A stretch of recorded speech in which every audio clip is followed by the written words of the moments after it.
Ladies and gentlemen, please welcome entertainment journalist Cori Murray in conversation with Sherman Payne, showrunner and executive producer, Grantham Coleman, actor, Tiffany Mack, actor, Stephen L. Carter, novelist.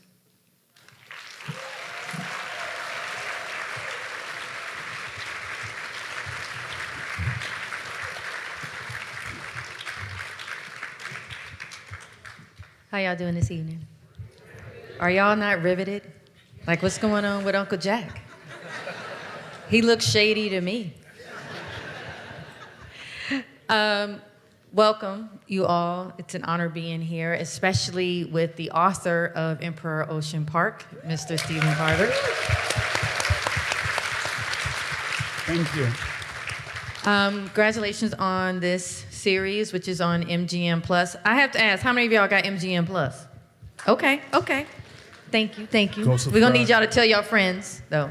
But Sherman, how has it been since the success of the show? Because you're coming up on your 5th episode or 6th?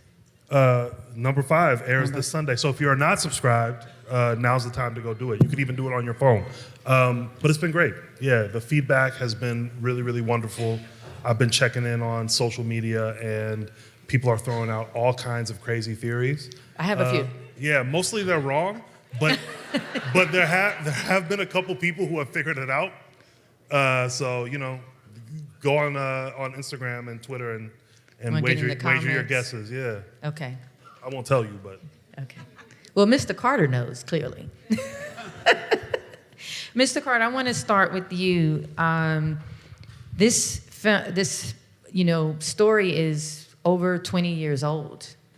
And I was reading somewhere that it's been optioned since then. So did you always know that you were writing what would be an epic tale that was made for the screen? Well, first I should say it's 20 years young.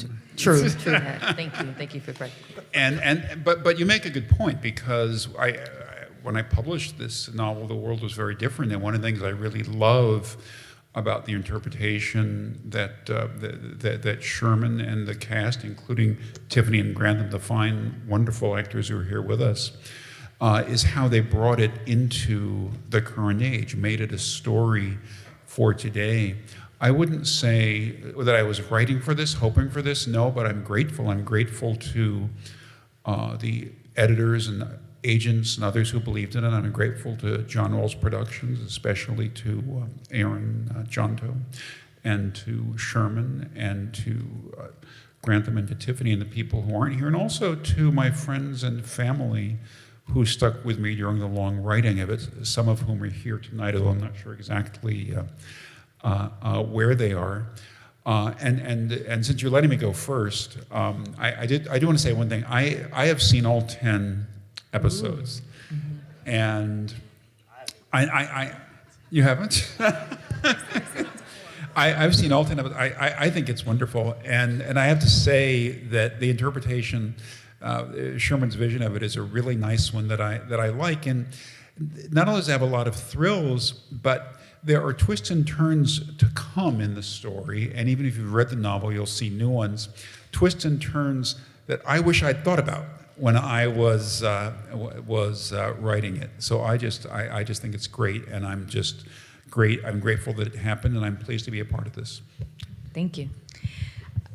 As the film as the series, the first episode was ending, the themes honor, duty, and justice were repeated, because that is what grounded the Garlands. So I want to ask Sherman and the cast, what were the values that you all had as you were working on this project and adapting it? Wow, that's a really great question. The first value that I have as a writer, and I know Stephen shares this sentiment as a novelist, is to entertain. Mm-hmm. We wanted to make something that was entertaining and riveting. I'll let these guys speak, but I also really care about the depiction of Black people in the media. And so I felt very protective of this story and trying to find the right balance of depicting these kind of characters that we normally don't see. We normally don't see a Black female conservative. We normally don't see Black people at the highest levels of the judicial system. So, really caring for the story was important to me. Okay. Grantham? Hey everybody, how y'all doing? Yeah.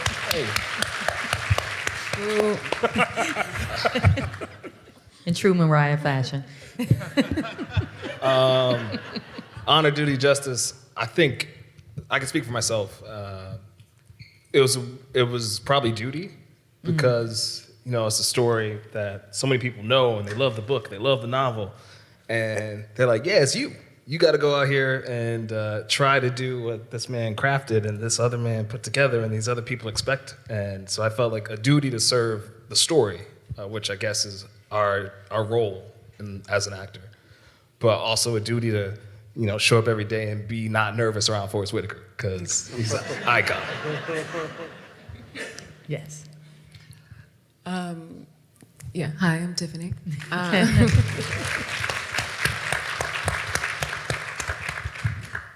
Yeah, I think in accordance with Mariah, I felt honor the most, and maybe the duty to honor Mariah's story, to honor her journey, to honor the fact that Mariah's, predicament when we meet her or where she is in her life is where kind of a crossroads where I think so many women can find themselves, where, there was like all the hope and promise and potential of where they wanted their life to go, what they wanted that to look like, and maybe how they find somewhere along the way their identity or their value or their self-worth became sort of warped into, other facets and family life. And that's not to say that it's not valuable, obviously, but it's I think a very real predicament that a lot of women can fall into. Yeah, I particularly like I think it was in episode 4, you have this moment where Mariah is in line to drop off her kid, but you're like daydreaming about your other life. Mm-hmm. And you're like, excuse my language, you're like, fuck. And I was like, that's so real. Yeah. Have women or mothers come up to you that's like, thank you for having a real moment? No. Okay.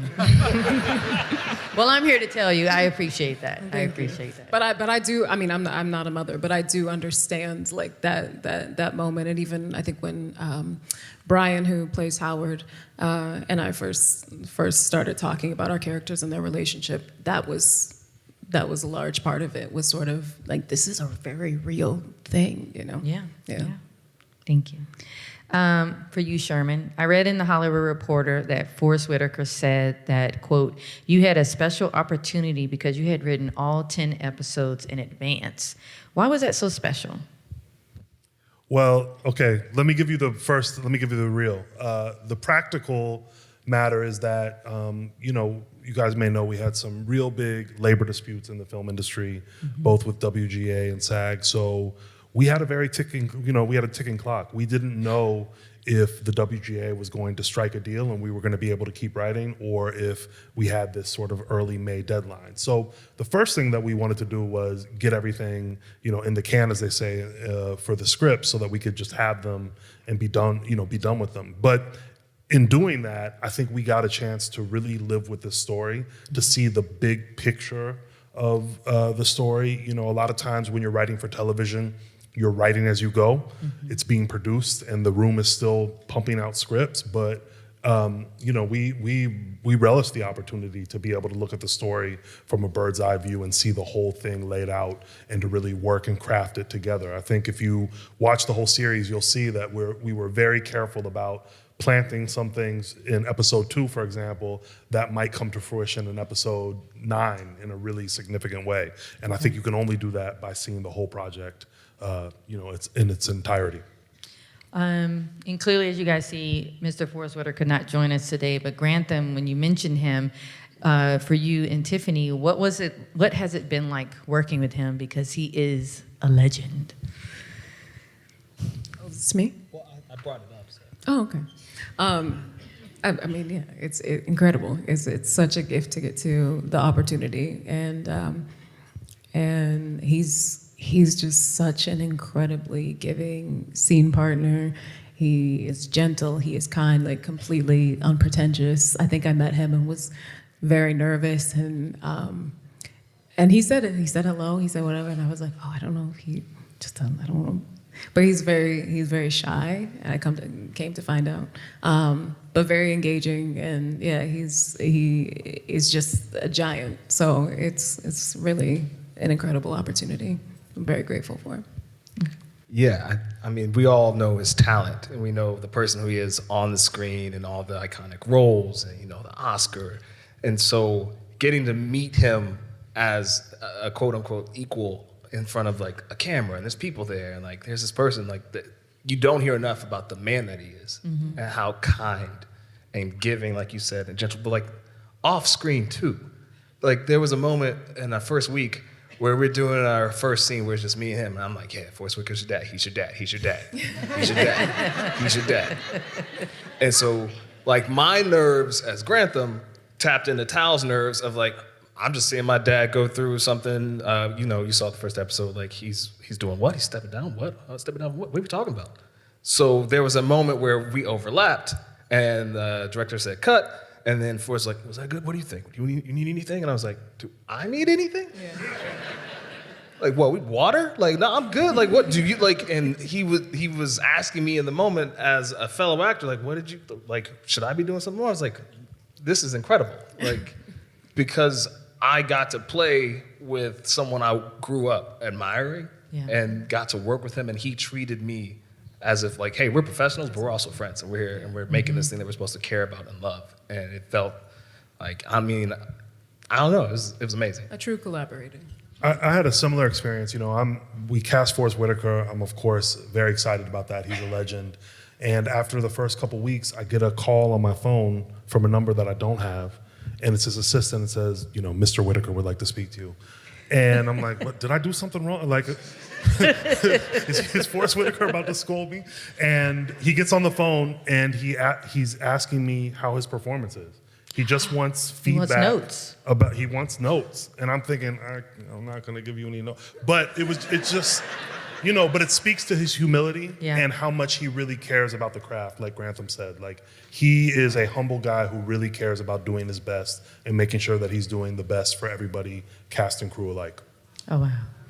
Wow. Really nice. It's a testament to you, too, though. Mr. Carter, I have to know, you have your book in your lap?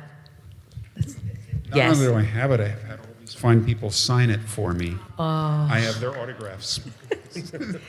I would love to ask you two questions. What's the meaning of the backstory of the title, especially since we are here in Martha's Vineyard? And then also, how do you let go of something and put it in the hands of such a capable person? Like, do you just say, that's it? Or did you guys collaborate any? What was that process? Well, so a couple things. First of all, the last part of your question, which is a great question, I think answers itself.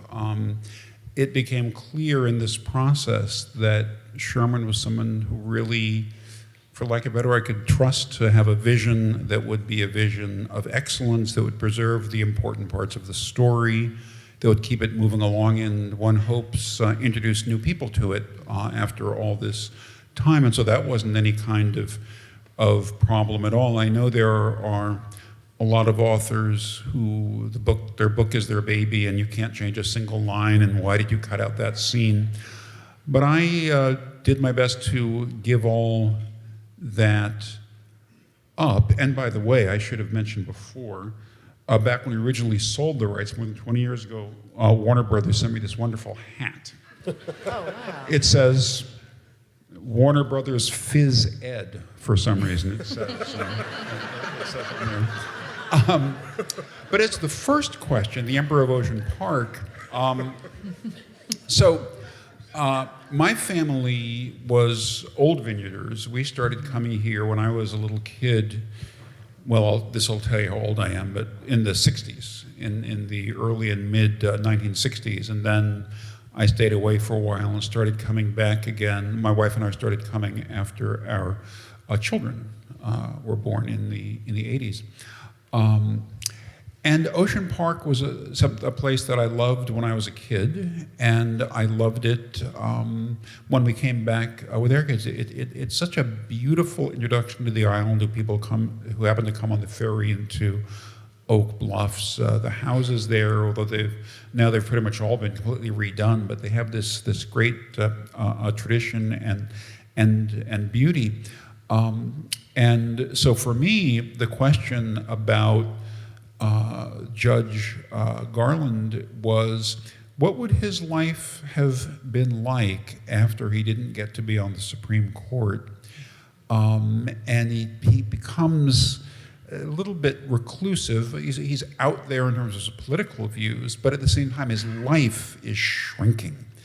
And so my idea of the Emperor of Ocean Park was in the story, and it's also, I noticed it's prominently displayed in the show, a magazine profile of him about what his life is like. And it's meant to be a little bit ironic and a little bit pathetic because Ocean Park, with all this beauty, but this is someone who thought he was born to command great horizons of the world, and instead he spends a lot of time on Martha's Vineyard basically looking out the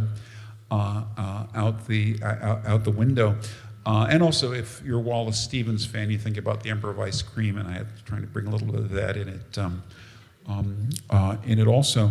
But really, it captured the pathos. And one of the things I really liked about what Sherman did and about Forest Whitaker's characterization is in the flashbacks, the judge has somewhat more, for lack of a better word, agency than he did in my version of the story. And by the way, while we're talking about that, I should mention, we're talking about this in the green room, and Mariah has a lot more agency. And I thought Tiffany brought Mariah to life in a way that just was, and I sat there saying, I wish I'd thought about that stuff, you know? But anyway, just to give other people a chance, one of the things I really like about the story is the way it picked up threads in the book that were not fully developed, characters that were not fully developed, and made them into integral parts of the story. They didn't just do things, but unless you keep an eye on everybody, that's how the mystery works out so well on the screen, you're not going to be able to see what's going on. Ooh.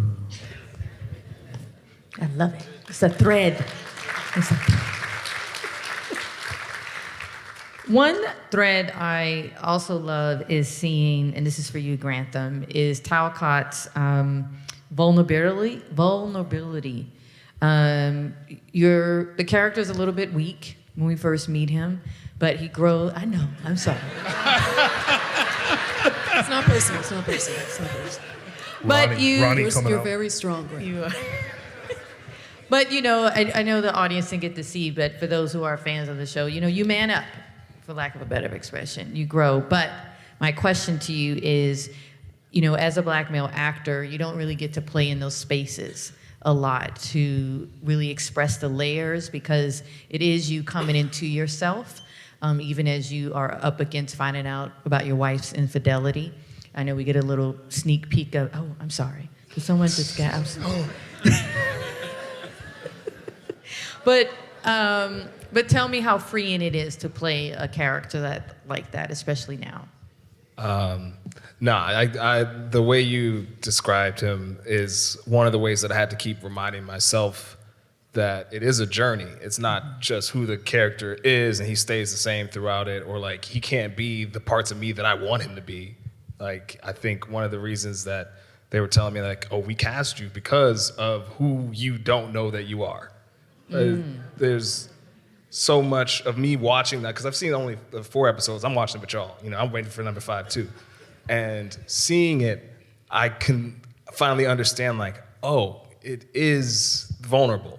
And that's why I felt vulnerable. I would come up to them after takes and be like, am I doing it? Like, does it need to be spicier or funnier? And they're like, no, that's it. And it is something that's kind of it's hard for me to watch sometimes, because I do feel like, oh, yeah, that brother is going through something. Yeah. And it's just on his face, and he don't look happy a single day of the... No. But it is a different challenge, because I feel of myself like more of a somewhat character actor and other stuff, where it's like, oh, let me do the voice, or like, let me be like this person, and let me try to put myself in their shoes. But it is something that feels very naked when it's like, no, it's you, and walk through life and let it beat you up. And Sherman, what were your notes for Grantham? Well, I didn't have many notes for this cast at all, and I'm Okay. gonna keep it real. Is that they came in so prepared, and they elevated the script time after time after time, and we were running and gunning. Like, as you see on screen, we were on location quite a bit. That takes a lot of time. So we would sometimes get to sets, and they come and sort of passive aggressively complain to me like, we're only getting 2 takes, and I'm like, but you guys nailed it, and they did that time and time again. In terms of Tal, one of the things that I love about the book and what we really tried to continue into the series, he's not an action hero. He is not a guy who's ready to jump into a spy, mystery, murder whodunit. We wanted a real guy going through real life faced with these extraordinary problems. And I think one of the great things about the series, I hope you guys agree, is that over the course of 10 episodes, we get to see how this extraordinary experience shapes him. And in a way, it's like a little bit of like a middle-aged coming of age, because he does not exit the series the same way he started. That's true. Yeah. Very true. Tiffany, Mariah is the first one who senses something's off with the judge's passing. In your own life, are you that intuitive? Yes. Okay.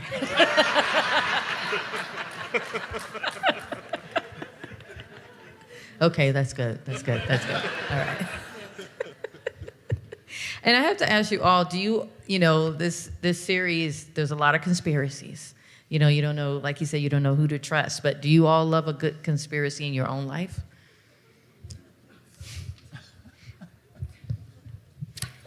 Well, I will say just two quick things. I think that conspiracy theories make great fiction. Mm-hmm. I really do. And they keep the pages turning, they keep people wanting the next episode. In real life, I think they almost never work, because people aren't disciplined enough, or quiet enough, or smart enough, or cooperative enough. But in fiction, they're great. Yes. This is the tough thing about conspiracies, right? Because if you truly believe in it, you don't consider it a conspiracy. That's true. So like all the wacky stuff I believe, I really, really believe it's true. So I don't even identify it as a conspiracy. But in terms of the fiction, man, it does make for great storytelling. And I was really inspired and talked to the filmmakers, the directors, and the DPs of this show a lot about 70s paranoid movies. There was this great era after Watergate and into the Vietnam War where American filmmakers were making these very conspiracy-oriented, psychological, just paranoid thrillers, and we wanted to get some of that into this show as well. So, I love Manchurian Candidate. That was a little earlier, but I like this movie Parallax View. If you haven't seen it, it's a really sort of bugged out 70s thriller. Okay. And the 70s were not that long ago. I want to be very clear about that. I was not alive yet. I was not alive. I wasn't. It's facts, guys. I'm just saying what's real. You're conspiracy? You're not a conspiracy? No, I don't believe any that I know of. Okay. But I did hear about one, and we talked about it, like the birds aren't real one. Yeah, exactly. I didn't know about this thing either, but apparently there are groups of people that believe that birds aren't real. No one Google that. Don't Google that.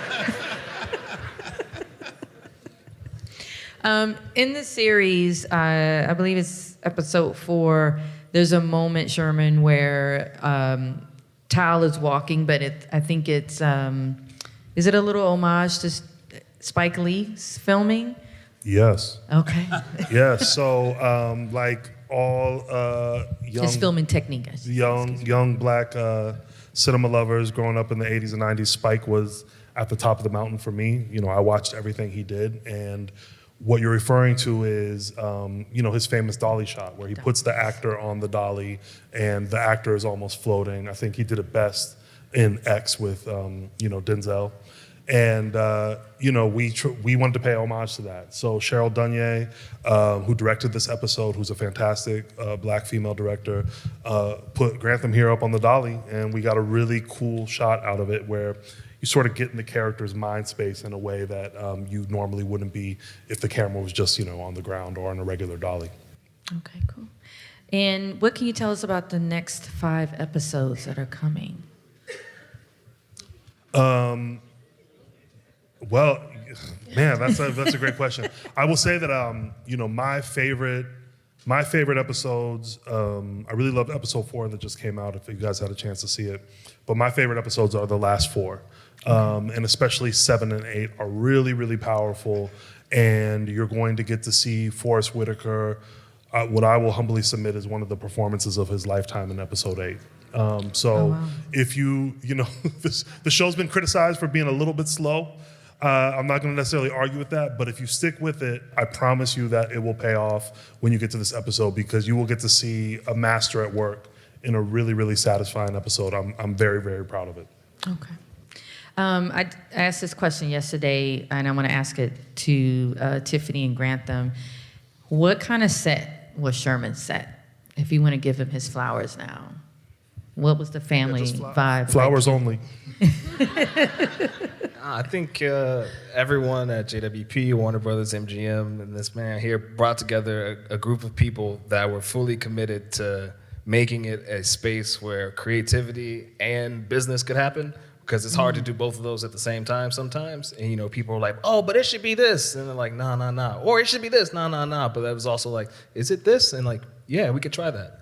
Like, being able to have conversations and working with people that you fully admire and know that they're kings at their craft, I could have asked for a better group of people to be able to work with every day. What about you, Tiffany? Except for Tiffany.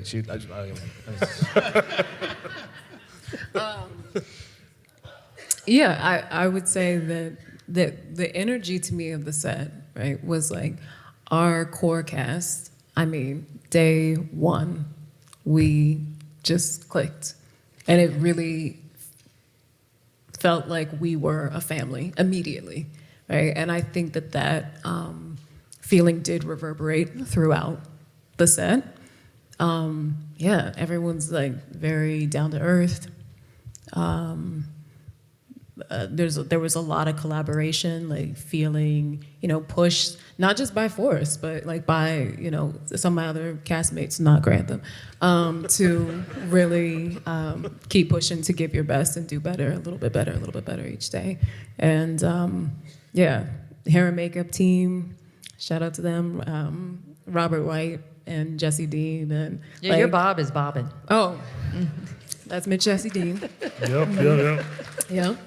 And we had a really good time and got a lot of shit done. So, okay. Yeah. All right. And Mr. Carter, were you able to go on set any? I wasn't. I was invited, but I don't travel much anymore. But that made it all the more wonderful and mysterious to be watching the final product. And I just want to say again, to the extent that my opinion as the novelist matters, I couldn't be happier with the way that it turned out. And I also want to say something that Sherman mentioned. If people think, I will disagree with the people who say it's a little slow. I think if people think it's slow, they're not really paying much attention. They're sitting there and doing their phones while there's stuff happening on the screen, and so they miss a couple of really important clues, and they say, man, when's something going to happen? Oh, I got to do this. I moves along at a nice clip and develops the story wonderfully well and the characters. And again, I just want to express my gratitude to the whole team. And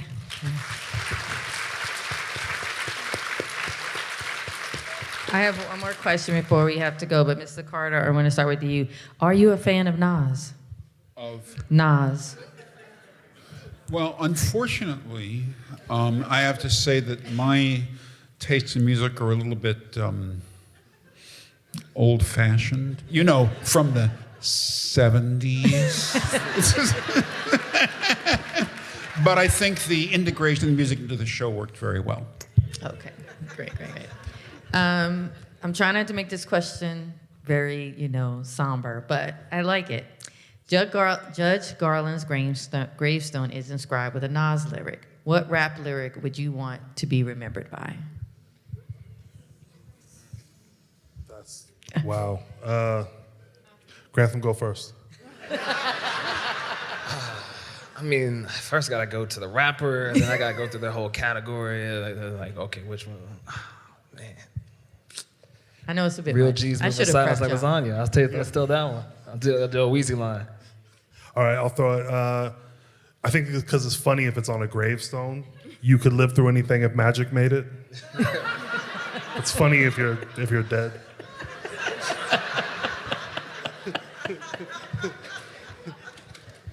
Tiffany, do you have one? And it could be a song lyric too. Oh. Yeah, I don't know. That's a really good question. I have to think on that. Okay. That's a tough one. Yeah. All right. I want to thank you all. Emperor Ocean Park is now streaming on MGM Plus. We're midway through the series. Please, if you haven't already been watching, you've seen episode 1 tonight, please get caught up. And then when is the finale? I think it's mid-September. September 15th. September 15th. Y'all having a watch party? We should. Yes. We should. Can we come to your house, Mr. Carter? Come back to the Vineyard? We'll figure it out. Okay. That was nice for no. That was a very nice no.